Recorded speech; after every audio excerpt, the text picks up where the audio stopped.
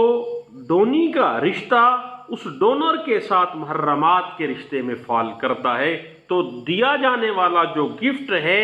That will be irrevocable gift. اور جب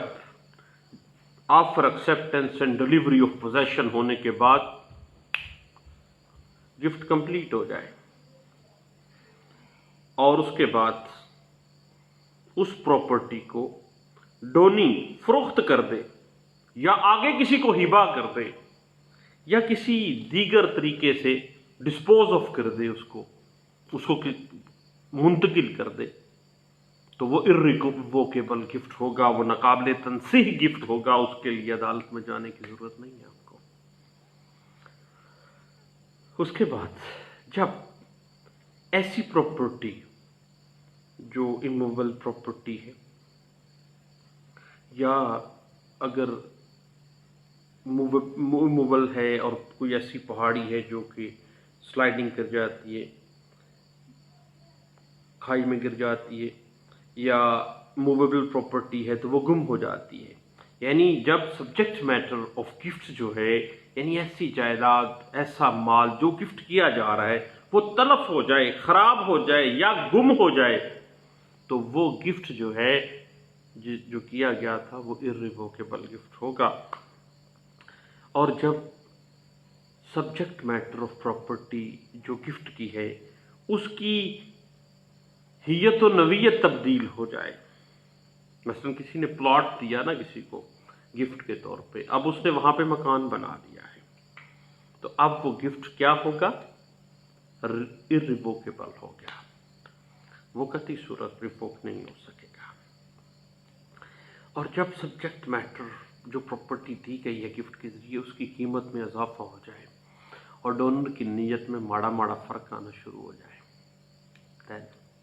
ایسا گفٹ irrevocable ہوگا۔ اور جب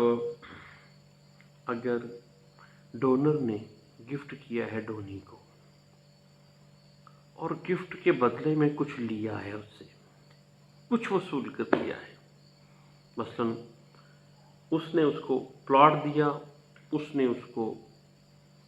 اپنی گاڑی گفٹ کر دی، ایکسچینج ہوا ہے گفٹس کا، بالعوض ہو گیا ہے، یعنی وہ پراپرٹی کی، جب وہ پراپرٹی گفٹ کی گئی تو اس کے عوض اس سے کچھ بدل وصول کیا گیا ہے، تو ایسا گفٹ irrevocable گفٹ ہوگا۔ اب اس حوالے سے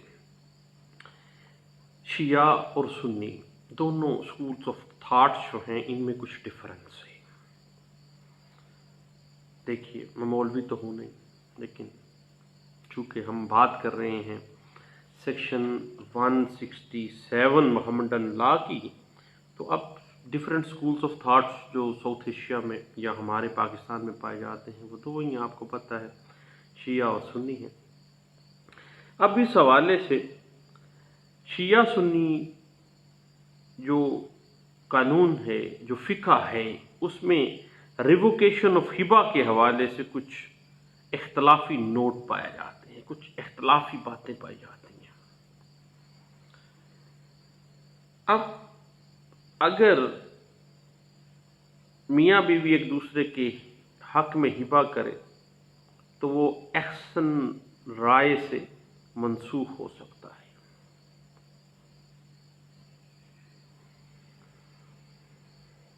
اور اگر ڈونر ہبے کی منسوخی کا اعلان کر دے تو عدالتی ڈگری کے بغیر ہی ہبہ جو ہے وہ منسوخ تصور ہوگا، کیونکہ اورل ریووکیشن دے دی گئی ہے۔ اس میں دونوں اسکولس آف تھاٹ کا کچھ فرق ہے۔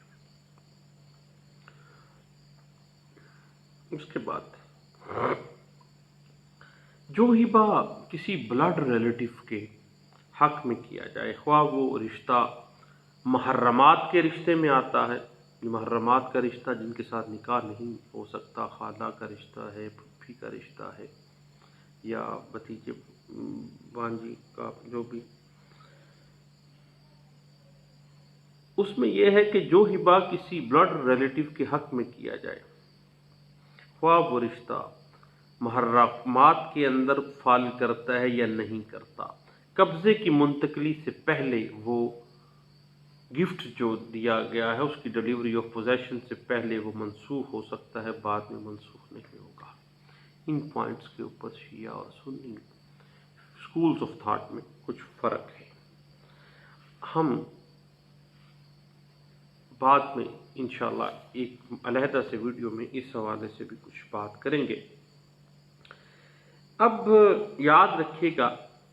کہ دعویٰ ملکیت بر بنائے ہبہ یا تملیک میں offer acceptance and delivery of possession اسی طرح ہی تحریر کیے جائیں گے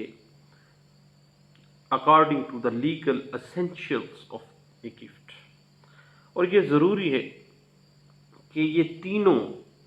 بیسک جو انگریڈینٹ ہیں offer acceptance and delivery of position back وقت رونما ہو۔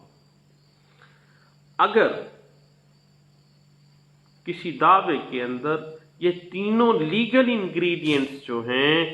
وہ بیک وقت رونما نہیں ہوتے، ایک وقت میں رونما نہیں ہوتے، تو یاد رکھیے گا دوستو کہ ایسا گفٹ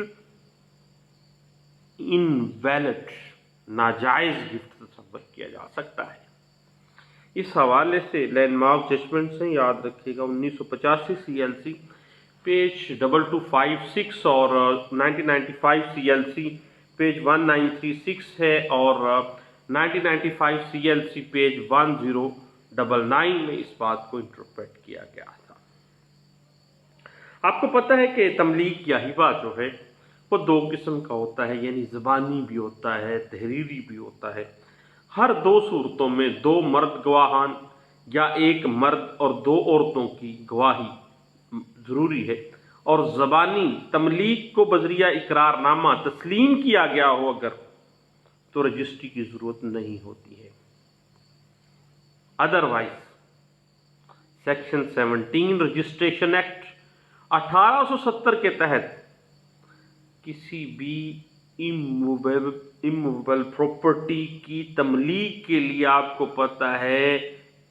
کسی بھی قسم کے گفٹ کے لیے آپ کو پتہ ہے کہ رجسٹریشن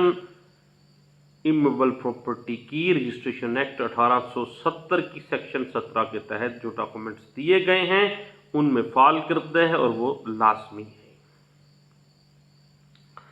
اور اگر زبانی تملیک کو تسلیم کیا گیا ہے اقرار نامہ کر کے تو دین رجسٹری کی بھی ضرورت نہیں ہے۔ اس حوالے سے 1994 MLD پیج 677 اور NLR 1994 CLJ پیج 938 ہمیں گائیڈ لائنز فراہم کر رہا ہے۔ آپ کو پتہ ہے کہ ہبہ بالعوض کے لیے قبضہ ضروری نہیں ہوتا ہے، کیونکہ اگر اسپرٹ آف ہبہ بالعوض کو دیکھا جائے تو بھائی تھوڑی تھوڑی بے معلوم نہیں ہوتی کہ یہ سیل ہوئی ہے،